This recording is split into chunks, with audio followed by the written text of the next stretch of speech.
La cosa più divertente quando si parla della musica elettronica e delle influenze che si possono acquisire strada facendo è che ce ne sono tanti di musicisti importanti. C'è tanta gente che magari lavorando in ambienti completamente diversi, mi viene in mente Steve Roach per quello che riguarda un certo modo di suonare rilassato, però poi mi viene in mente anche Roland Kine, che tutto è fuorché rilassato, che ti lasciano dei segni.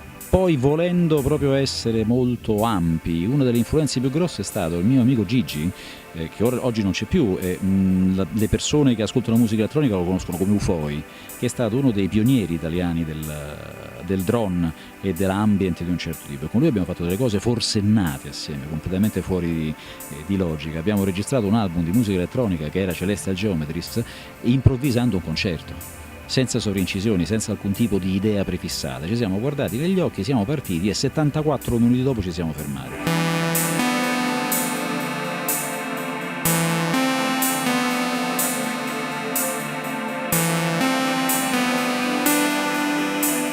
Con i sintetizzatori modulari la bravura è forse nel configurare e contestualizzare il suono giusto e la maniera giusta di usare uno strumento al momento giusto. In questo momento sto faticosamente portando avanti un vecchio progetto di album che in realtà si dovrebbe chiamare 7 passi nella disperazione. Non sembra, ma ci vuole un sacco di tempo. La cosa invece divertente è che ogni tanto, più spesso di quanto pensassi, mi capita di suonare dal vivo, mi capita di fare elettronica live e mi diverte portarmi le scatolette e gli strumenti di un certo tipo. È una maniera differente di fare musica elettronica dal vivo, che è quella che i nostri zii chiamano lo smanettamento, ovvero prendi delle cose, le giri, le colleghi, le rivolti, una sera suonano in un modo, la sera dopo suonano in un altro. A proposito di influenze, come dicevamo prima, è capitato di avere un'altra esperienza fenomenale conoscendo Morton Subotnick, che è venuto recentemente a suonare in Italia, e la prima cosa che gli ho chiesto è: ma stasera improvvisi o cosa? E lui mi ha guardato tranquillo dicendo: io tutte le sere improvviso.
Releasing my first track on AI Records in 2006.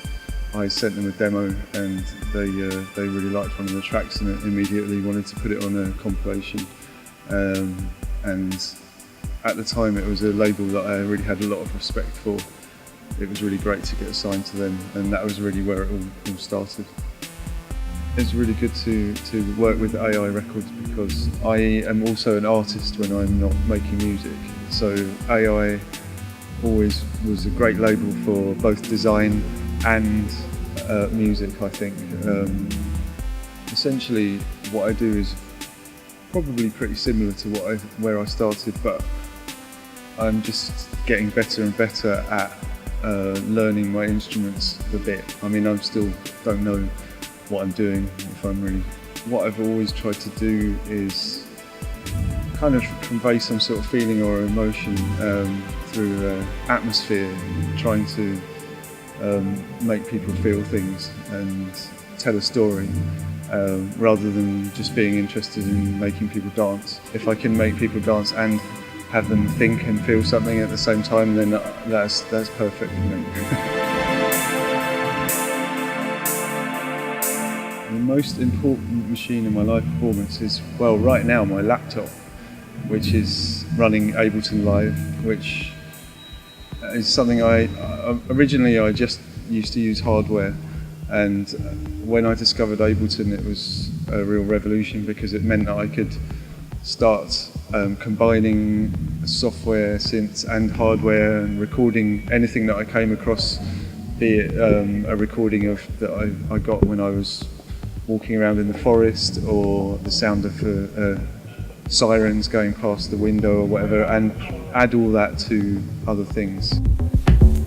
The plan for the future is to try and release another album soon. The idea is to have an album that is, it will be tracks that you could play on the dance floor, but I want it to be a real album, and you can listen to it start to end, and it will take you on a journey. So some of it will be completely beatless, some of it will be hard electro, but it will be hopefully something that will take you on a journey from A to B.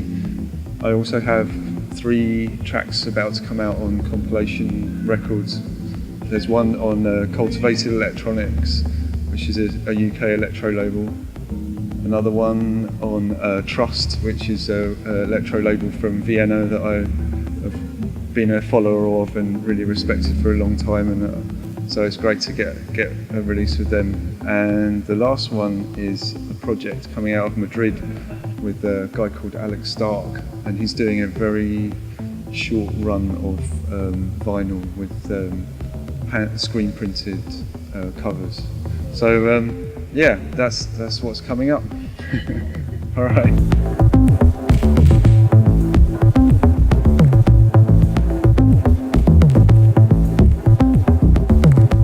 It started with a couple of friends of mine, like, I don't know, 15 years ago. We were joking about, there's this Roland series, like classic synths and drum machines from the 80s, and there's like 101, it's a synthesizer, 202 is a synthesizer, 303 it's a synthesizer, but there's no 404. And then there's 505 up till 909, which is drum machines. So we always were like, okay, what if they would do a 404? What would it be?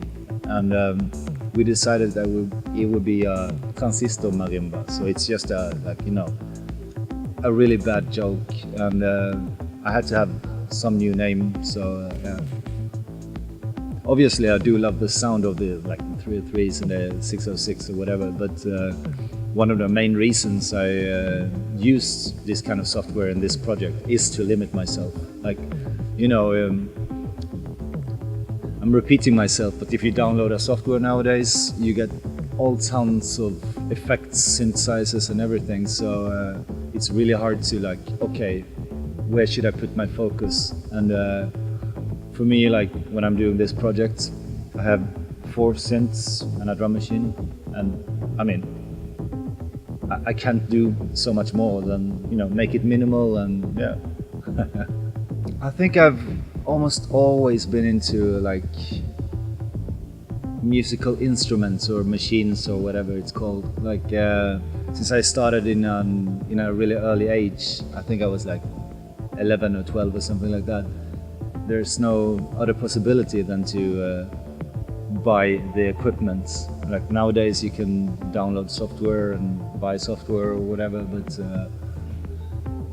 since 20 years or so I've been buying different pieces of equipment, gear, music, whatever.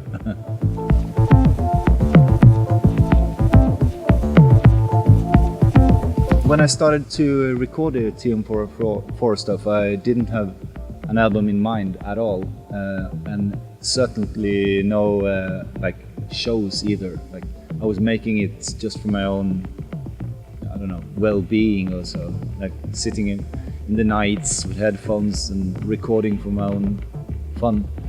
And after a while I noticed that a couple of friends of mine were into releasing it, so then I spent, I don't know, 6 months or something recording new stuff. So eventually it turned out to be an album, but that was never the plan, so I haven't planned for a second album either, but I have about 2 hours of recordings that I find kind of decent, so you never know, but no plans.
action. Bene, fra un po' mi tocca andare a suonare, quindi vi saluto. Ciao Insiders! Hi to the insiders. Hello, the insiders. Was that natural?